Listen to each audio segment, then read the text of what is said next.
देवराजसेव्यमान पावनाङ्घ्रिपङ्कजं व्यालयज्ञसूत्रमिन्दुशेखरं कृपाकरं नारदादियोगिवृन्दवन्दितं दिगम्बरं काशिकापुराधिनाथ कालभैरवं भजे।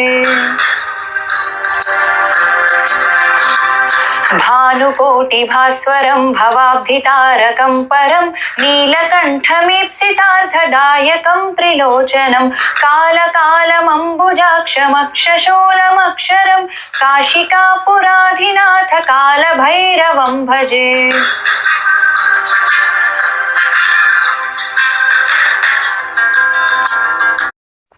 शूलटङ्कपाशदण्डपाणिमादिकारणं श्यामकायमादिदेवमक्षरं निरामयं भीमविक्रमं प्रभुं विचित्रताण्डवप्रियं काशिकापुराधिनाथ कालभैरवं भजे। भुक्तिमुक्तिदायकं प्रशस्तचारुविग्रहं भक्तवत्सलस्थिरं समस्तलोकविग्रहं निनिक्वणन्मनोज्ञहेमकिङ्किणीलसत्कटिं काशिकापुराधिनाथ कालभैरवं भजे।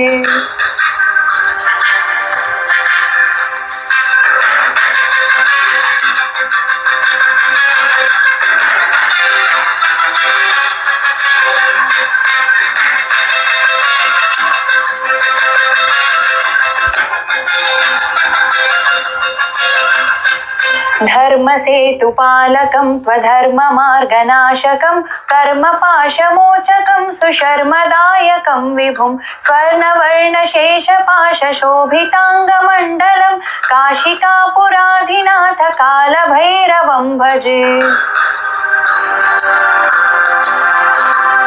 रत्नपादुकाप्रभाभिरामपादयुग्मकं नित्यमद्वितीयमिष्टदैवतं निरञ्जनं मृत्युदर्पनाशनं कराळदंष्ट्रमोक्षणं काशिका अट्टहासभिन्नपद्मजाण्डकोशसन्ततिं दृष्टिपातनष्टपापजालमुग्रशासनम् अष्टसिद्धिदायकं कपालमालिकाधरं काशिकापुराधिनाथ कालभैरवं भजे।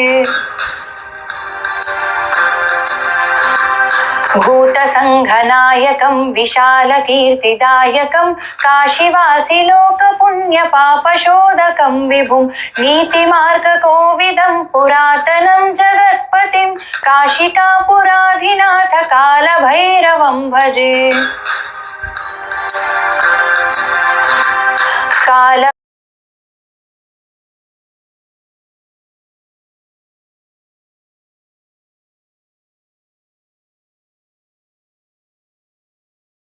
रवाष्टकं पठन्ति ये मनोहरं ज्ञानमुक्तिसाधनं विचित्रपुण्यवर्धनं शोकमोहदैन्यलोभकोपतापनाशनं ते प्रयान्ति कालभैरवाङ्घ्रिसन्निधिं ध्रुवं काशिकापुराधिनाथ कालभैरवं भजे।